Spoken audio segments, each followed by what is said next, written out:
밤마다 이유 없이 깨서 시계를 보게 되시나요? 잠들기는 어렵지 않은데 새벽에 꼭 한두 번은 눈이 떠지지는 않으신가요? 나이가 들어서 그렇다고 넘기지만 몸은 이미 신호를 보내고 있을 수 있습니다. 실제로 60대 이후 수면 장애를 겪는 분들 중 상당수는 수면제보다 먼저 신장 기능의 미세한 변화를 함께 가지고 있습니다. 신장은 낮에는 조용히 일하지만 밤이 되면 몸의 균형을 다시 점검하는 장기입니다. 이때 작은 이상이 있으면 몸은 깊은 잠 대신 얕은 각성으로 반응합니다. 진료실에서 한 환자분이 이렇게 말씀하셨습니다. 선생님, 잠이 얕아진 게 제일 먼저였어요.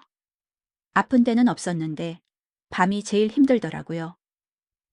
검사를 해보니 수치상 큰 이상은 없었지만 신장의 회복 리듬이 많이 흐트러져 있었습니다. 수면은 뇌만의 문제가 아닙니다. 몸 전체가 동시에 쉬어야 깊어집니다.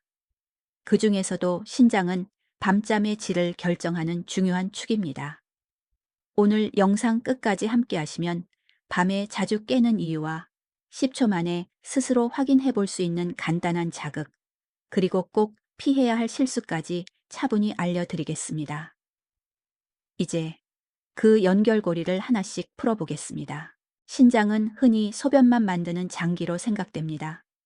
하지만 실제로는 혈액의 농도, 수분 균형, 그리고 밤사이 회복 속도를 조절하는 역할을 합니다. 밤이 되면 신장은 활동을 줄이고 몸이 스스로 정비하도록 돕습니다. 이 과정이 원활하면 잠은 깊어지고 깨는 횟수도 줄어듭니다. 반대로 이 리듬이 어긋나면 뇌는 위험 신호로 받아들이고 쉽게 각성합니다. 흥미로운 점은 신장 문제로 밤에 깨는 분들 대부분이 통증이나 뚜렷한 증상을 느끼지 못한다는 사실입니다. 그래서 더 늦게 알아차리게 됩니다.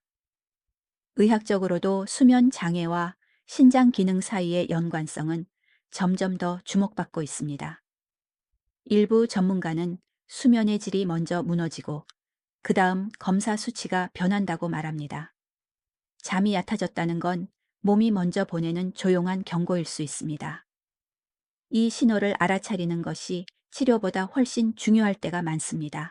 제가 만났던 많은 분들이 비슷한 말을 합니다. 낮에는 괜찮은데 밤만 되면 몸이 불안해요. 이 말 속에는 중요한 공통점이 있습니다. 밤에 깨는 시간대가 비슷하고 다시 잠들기까지 시간이 오래 걸린다는 점입니다. 이 패턴은 단순한 스트레스보다 장기의 회복, 신호와 더 가깝습니다. 특히 신장은 아주 작은 자극에도 반응하는 예민한 장기입니다. 그래서 강한 통증 대신 수면, 피로, 새벽 각성 같은 방식으로 알려줍니다. 흥미롭게도 이런 분들 중 일부는 아주 짧은 자극만으로도 밤에 깨는 횟수가 줄어드는 변화를 경험합니다. 물론 모든 사람에게 같은 효과는 아닙니다. 그래서 더더욱 왜 이런 반응이 나타나는지, 어디를 어떻게 자극하는지가 중요합니다. 이제 다음 단계에서 그 핵심 원리를 살펴보겠습니다. 신장은 낮보다 밤에 더 예민해집니다. 낮에는 외부 자극에 대응하느라 바쁘지만 밤이 되면 내부 균형을 회복하는 모드로 전환됩니다. 이때 수분 조절이나 혈액 농도, 신호가 조금만 어긋나도 몸은 깊은 잠 대신 얕은 각성을 선택합니다. 그래서 밤에 특별히 아프지 않은데도 이상하게 자주 깨는 현상이 생깁니다. 일부 전문가는 이를 신장의 야간 경보 반응이라고 부릅니다. 아직 병이라고 부를 단계는 아니지만 몸이 쉬지 못하고 있다는 뜻입니다. 밤에 깨는 횟수가 늘었다면 노화로만 넘기기보다 회복 리듬이 흐트러졌다는 신호로 한 번쯤 점검해 볼 필요가 있습니다. 몸은 항상 큰 소리로 경고하지 않습니다. 특히 신장은 더 그렇습니다. 통증 대신 아주 미세한 변화로 알려줍니다. 밤중 각성, 새벽 피로감, 아침에 일어나도 개운하지 않은 느낌. 이 세 가지가 함께 나타난다면 몸은 이미 쉬고 싶다는 신호를 보낸 것입니다.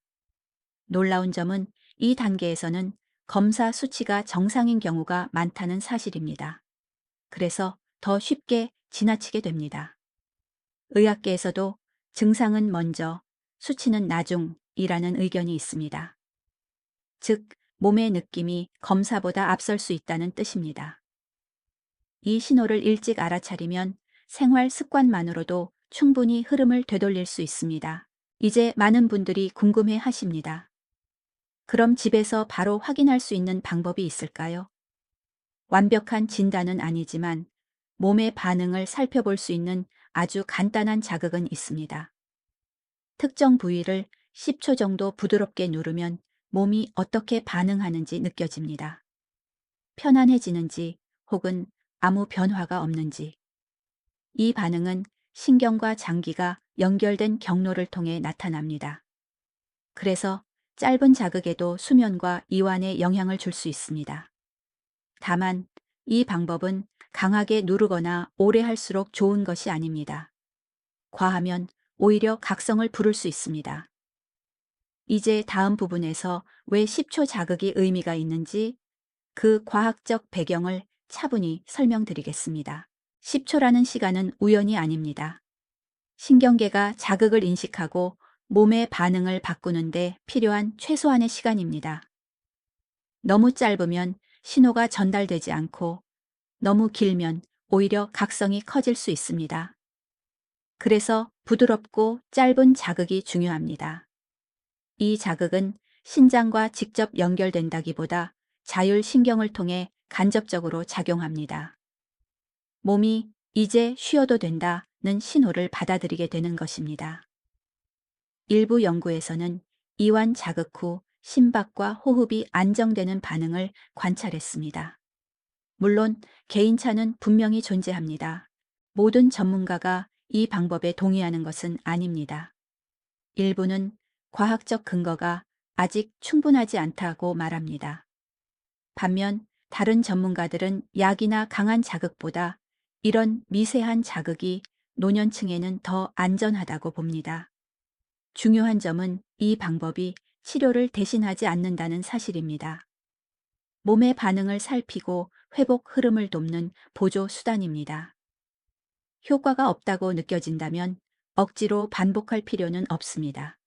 몸의 신호를 존중하는 것이 무엇보다 중요합니다.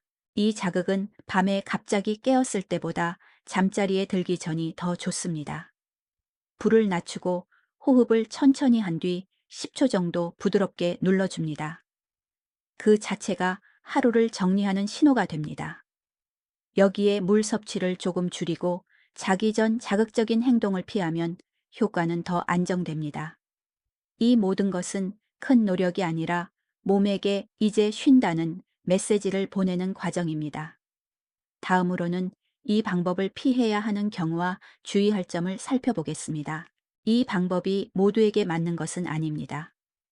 이미 신장 질환을 진단받았거나 심한 부종, 지속적인 통증이 있는 경우에는 자가 자극보다 전문 진료가 우선입니다.